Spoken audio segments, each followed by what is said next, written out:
Hey guys, as promised, here's a video, an update video of the 10-gallon tank in my dining room.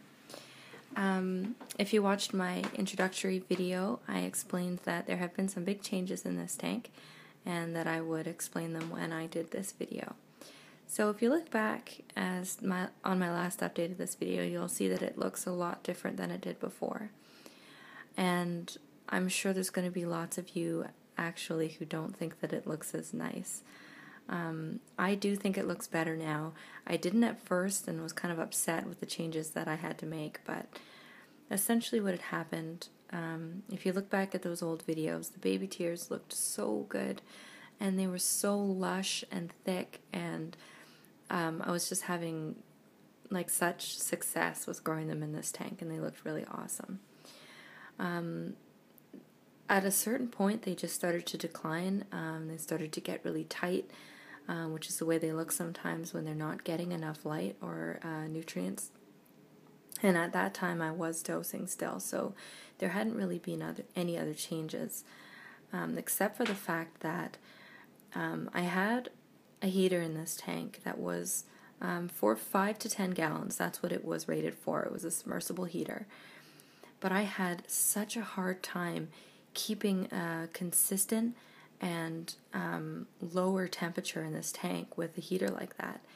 I had tried a few of them actually, so it wasn't necessarily the brand or that it was faulty, but for whatever reason it was just overactive in this tank, and I found that it was keeping it on average at about 82 degrees, which is just nuts in my opinion for freshwater tanks like this, because I think that those temperatures, freshwater tanks and the fish that live in them generally live in rivers, and I really don't think that rivers ever get that hot, even in tropical places. So I just think that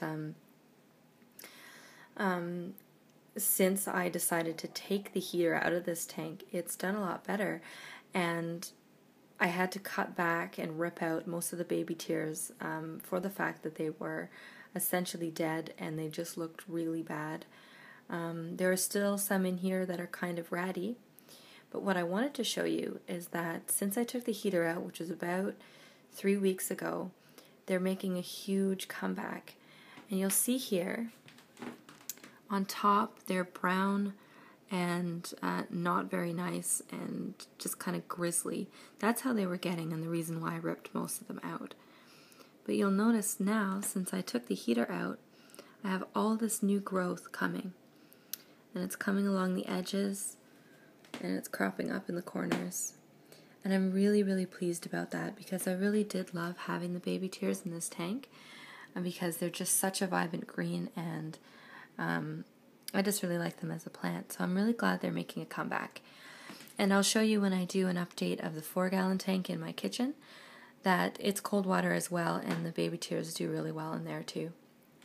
So maybe they just do better at a lower temperature. I don't know. I haven't really been able to find any consistent information at the temperature that tropical aquatic plants like to be at. So anyway, I also added Rotala in here, quite a lot of it.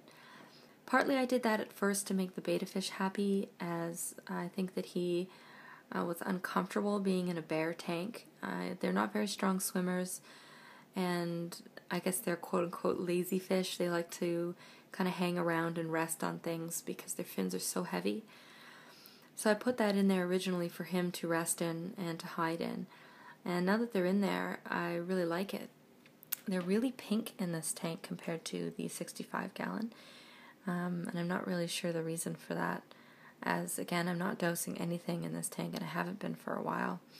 And usually it takes quite healthy iron levels and quite bright lighting to get successfully pink or red plants. So yeah, they're doing pretty well too. So that's essentially the update on this tank.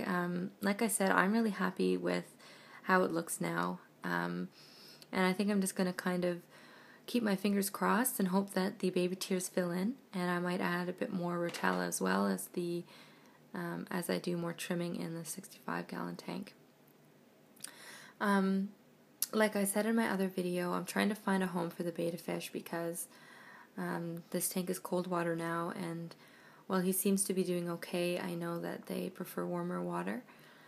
And so if any of you live in Ontario around Toronto and you want him, just let me know. We can maybe arrange something so I can get him to a better place where he is now. And I've also been trying to think of different fish that I could put in here, if anybody has any ideas. Something red, hopefully, I was thinking, and obviously very small and comfortable, as this tank is quite open, and it's in a busy place in the house, so shy fish probably wouldn't do very well. Oh, he's coming to show off. So he is a really nice fish, and he seems to be doing okay, but I know that a lot of people get mad when people keep betta fish in colder water because they are tropical. Anyway, guys, I guess I'm kind of losing track here. That's the update on the 10-gallon. Let me know if you'd like to know anything more about this tank, or if you want to see me do anything interesting with it. I'm not opposed to doing something totally different with this tank. A little while ago, I was thinking about not having it be a planted tank anymore, but I didn't really have any ideas, so any suggestions would be great. Thanks, bye.